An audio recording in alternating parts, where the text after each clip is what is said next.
So today, in the private gym, we did some work.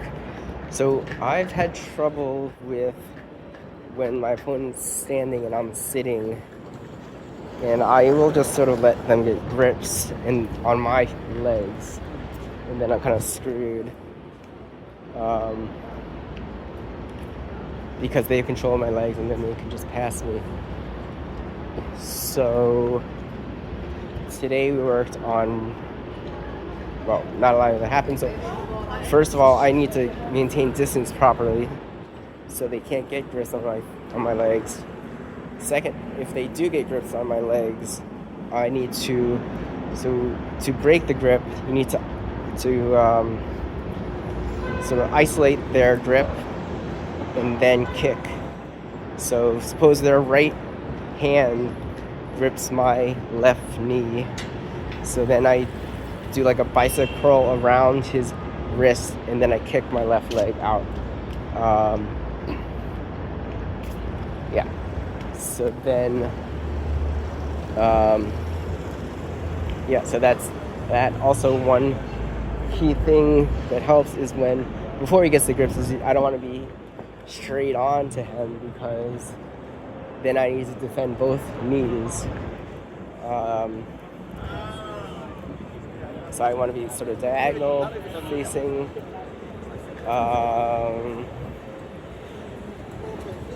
And then immediately I want to go on the offensive. So if I'm on the offensive, he cannot be on the offensive at the same time.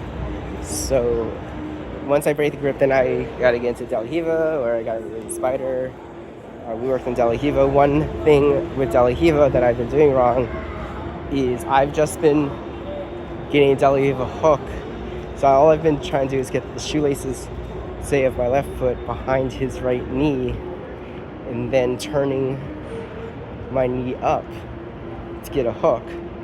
But then what they've been doing is just squatting, and then that's like hyperextending my ankle, and then I need to get my foot out of there, and then they just pass me. So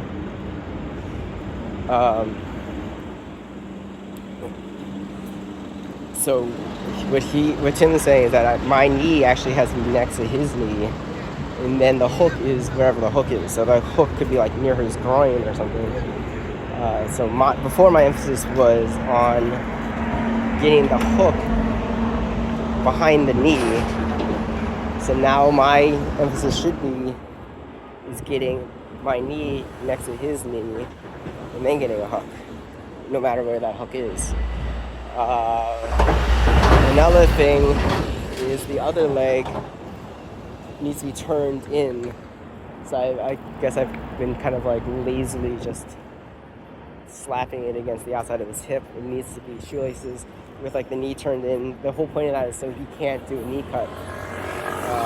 So if I just have it sort of out there and he can push the knee out, then he can just go right into a knee cut. So I need to have the knee facing in, and then just go into an overhead, either with a stomp near my butt and then overhead, or if he steps over the non-hook side, then putting that foot below my De La Riva hook, and then using that to overhead pull.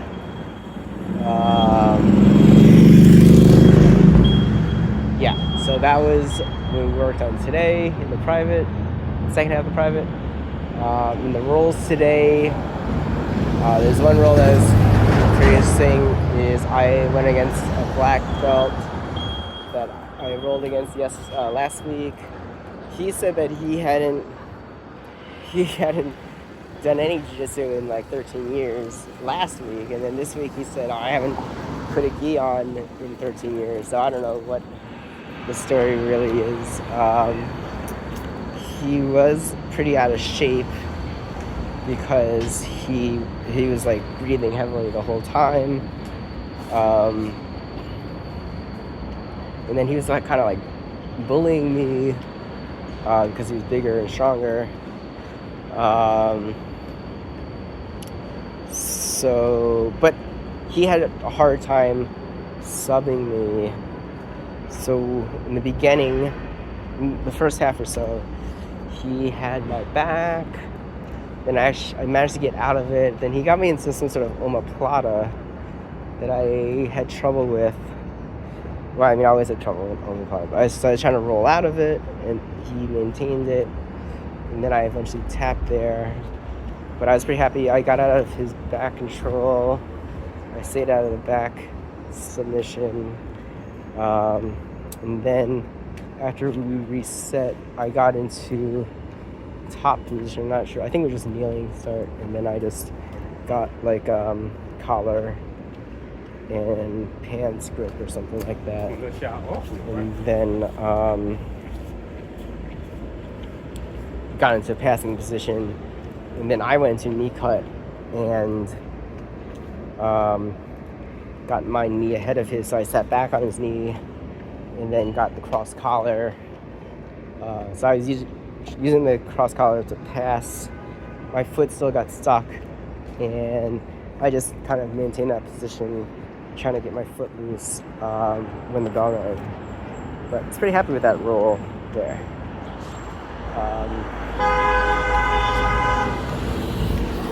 Yeah, so, and then the stuff that Tim was talking about should help a lot with the De La Riva, like keeping the guard. One other thing he told me is like when I'm establishing a guard, I can just hook the back of the knees to get a guard. It's not necessarily like a spider or whatever. I can start with the knees behind it and then go for a sweep there, or just I think putting your hooks like behind the knees is a lot more dangerous for your opponent, or he'll feel more under pressure with your feet behind his knees rather than if your feet are on his shoulders or biceps when you're not applying pressure. So if I get my feet on his shoulders, if I get into like tarantula or spider guard, but my legs are not pushing out, then it's not like they don't feel like rushed. So they might just take time to get out of that situation, and then they could pass you or whatever. But if your hooks are behind the knees, then they might feel under pressure more, or maybe it's just more seats are more accessible right away from that position. So they might feel pressure for a reason. Anyway, so today we did more side control. But we start off with another foot sweep. It's called the ashi harai, I think. Then we did 3 back takes from side control. So the first one is if they come up into you and then you do like a step around. The second one is if they frame and you push the frame up above the head and then kind of roll them. And then the third one is they are kind of just lying flat, and then you turn toward their feet and then get the inside hook and then roll them. So those are those 3. Then I did a private with Tim. We did more crucifix. We did another entry into crucifix. We did linking up crucifix, losing back control, and then keeping the Kimura control, rolling up into the lapel Kimura hold, and then taking the back from there. And we also did open guard, which I would probably talk about before this. But anyway, so the ashi harai is a sweep, not a sweep, it's a foot sweep from standing, where you sweep right as the opponent is taking weight off of a foot. So it's like more of a timing sweep. So we practice a number of different ways. So it happens when you are moving, when you and your opponent's feet are moving.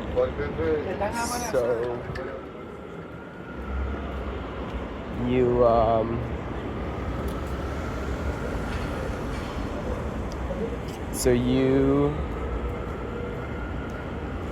are sweeping from the outside in.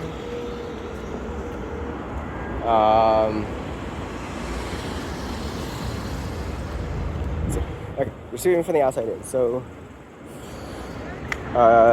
we did it 2 different drills. One walking forward and backwards, and another one side to side. So the side to side, you're sweeping from the outside in on the back side. So if you're moving left to right, you're using your left foot to sweep. So the timing when you're going forward was fine, because if you want to sweep with your right foot, let's see, so yeah, so then when your left foot is lead, his right foot is closer, his left foot is closer to you, so at that point you just sweep.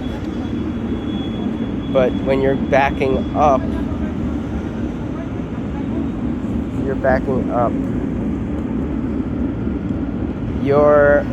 when his left foot is forward, your right foot is back, so you need to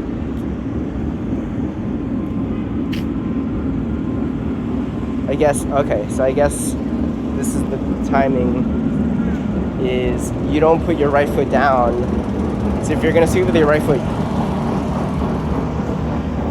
you're going right foot back, left foot back, and then right foot comes up and sweeps. You don't put the right foot down when you sweep. And then you also have to, so that's the foot movement, and then the arm movement is you would have like elbow, lapel control, and you do the steering wheel motion in the direction of the sweep, so away from the foot that you're sweeping. So this sweep is different. This foot sweep is different from the other ones. We've been doing like a sotogari and uchigari and ouchigari and kochigari, because in those we want to put weight on one foot and then sweep them over that foot. In this one, we're waiting until the weight is not on the foot and then sweeping that foot. So I imagine this would work well in combination, because if they try to defend against the ashi harai, then they would have to put more weight on the other foot, and then you could switch to a sweep on that foot. So that's that one. Then the side control of the back. The first one is, let's say you're in side control, his head is on the left, your left side, and his feet is on your right side. So he's turning into you. Then you want to frame. So your left arm is framing against his neck, it's in front of his neck. Your right arm is framing against his hip line. You want to do like the gooseneck frame for both of them.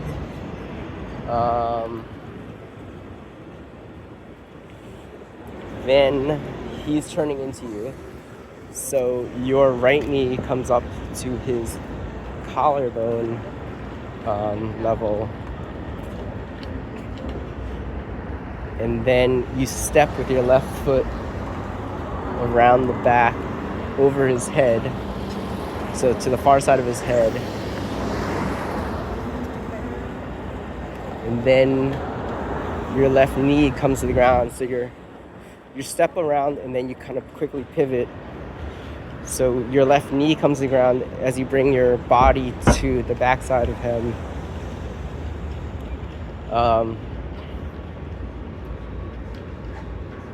And then your right foot kind of follows. Your right foot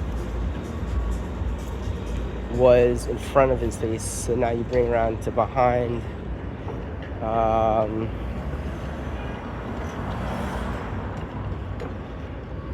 And then you move your hands. Actually, not really sure. I guess you try to get into like a gift wrap grip. And then you just take the back. Yeah, I think something like that. Second one is, what if his left arm is framing you so that you cannot get around him? So it's like a very strong frame.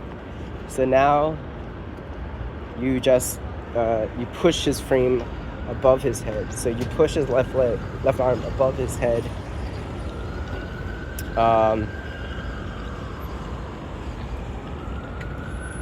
And then your left arm comes under his neck. And your right arm gets an underhook on that arm, on his left arm, and gets a grip on the back of his collar. So you trap his left arm to his ear. Jesus. You trap his left arm to his ear, and then you can use your knee to sort of roll him up onto his side and take the back from there. And then the third one is, if he just sort of lies flat in side control, you can pivot toward his feet. So I wasn't actually sure about one detail, is your left knee or your right knee in his hip. So one of those knees is in his hip, and then you want to get a underhook on the near side, and then you use your right knee to push on his back until he's facing away from you. You kind of roll over. You can use your right arm to pin his left elbow to his body so he can't brace against your pushing that way.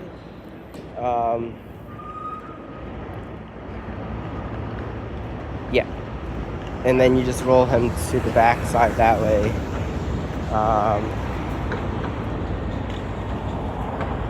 Yeah, so those were those moves.